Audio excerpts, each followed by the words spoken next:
Welcome back to Hannity. All right, the new movie Noah is stirring up some controversy, some serious controversy. Now, critics of the film, which chronicles a story from the Bible, say that it's not religious. They are arguing that it outlines an entirely different, and they say inaccurate, series of events. Meanwhile, the director, who is also a self-proclaimed atheist, has called his film, quote, the least biblical film ever made. So then why did he make a movie about Noah? Now, in light of this controversy, we sent out our good friend, Fox & Friends' first co-host, Ainsley Earhardt, to the red carpet, the big event, the premiere in New York City last night, to see what the actors had to say. Take a look. There was a little bit of controversy about the film. Some Christians were upset and offended. Everybody said, yeah. What's your reaction? I think it's foolish. They hadn't even seen the film. Does it stay true to the Bible? There isn't much about Noah in the Bible. It was always going to provoke a certain amount of controversy. All biblical adaptions do. What Darren hasn't done so much as take liberties with the text, I would say, is fill in the gaps. We're talking about the word God wasn't used, creator was used? Yes, we take a half step back from having it be a specifically Christian story or a Jewish story or a Muslim story, and it becomes a universal story. But just some people are so conservative that they won't even accept that today's today.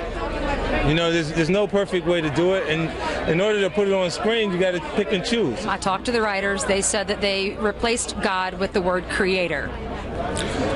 Yeah, and there's, believe it or not, there are actually Bibles that exist now that have done the same thing. You were talking about some of the critics of this show, and you said that it's stupid of them to be critical of this, and I know there's been some controversy. I just wanted to get your take on that.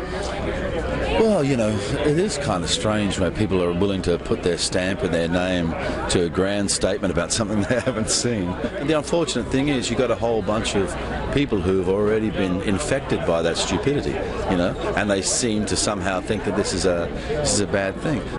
All right, joining me now, Breitbart.com editor-in-large. It's Ben Shapiro, Fox News contributor, Father Jonathan Morris, Fox and Friends first co-host Ainsley Earhardt. Ainsley, let's start with you and your report.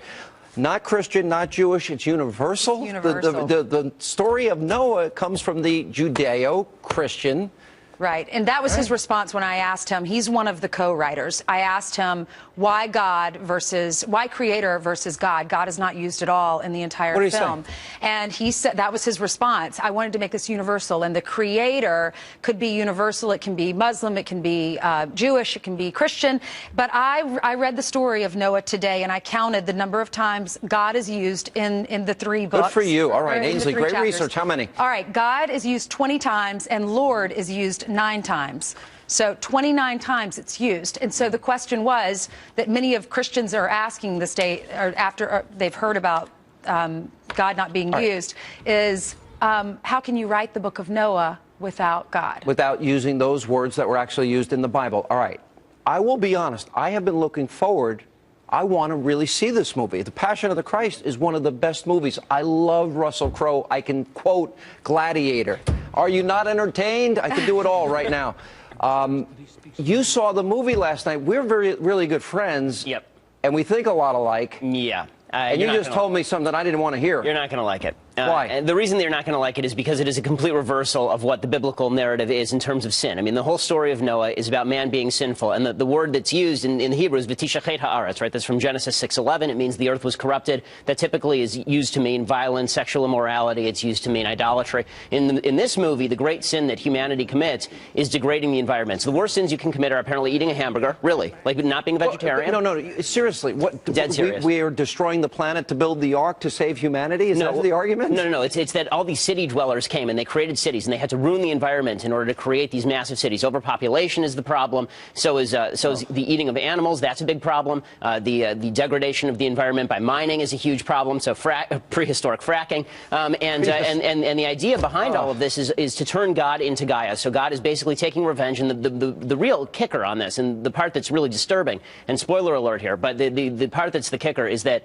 the great moral conflict for Noah becomes whether to kill his own family inside the ark after the rest of humanity has perished, because humanity is the enemy of the environment. And so the climactic scene is him standing over 2 newborn babies, deciding whether to kill them. I mean, he's standing there with a knife, deciding whether to kill them. Not be Noah. Noah's I went to the Bible. That's closer to the story of Abraham. I did go to a seminary and studied theology for 4 years, as you know, Father Morris. Look, we're friends, and I have no doubt that I will probably see it the same way as Ben. if I even go Sean, now. Here's the issue. The story of Noah is a relatively small story, 3 chapters in the book of Genesis, right? It's not, and so you need creative license. We think of the Passion of the Christ, you brought it up, where I worked for over 2 years on the set and after. There was creative license. Did it happen exactly as the Passion? No. And that's okay. It's a film. It's just a film. But when you turn the story on its head, when you reverse the understanding of sin, when you change the nature of God, when you have the great moral dilemma being killing grandchildren where the Bible didn't even mention that they existed. All he said was, bring your 3 sons and their wives onto the ark. And now we have, and unfortunately the problem here is not that Aronofsky is a bad guy. I have no idea if he is or not. But when you write a story about a religious sacred text, and you don't start from the point of view of faith, you're going to have something that doesn't look anything like the sacred text. This is disappointing.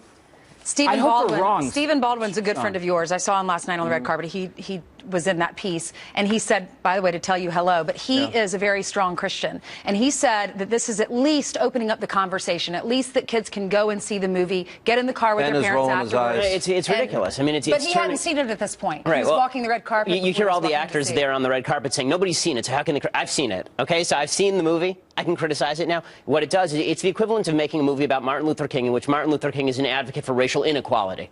It is literally taking sin and turning it on its head. What is now sinful is everything that... It says the villain in the story is a guy who actually ends up quoting the beginning of Genesis. The earth is... that you are masters of the earth, that you're given dominion over the birds and the flocks, all of this.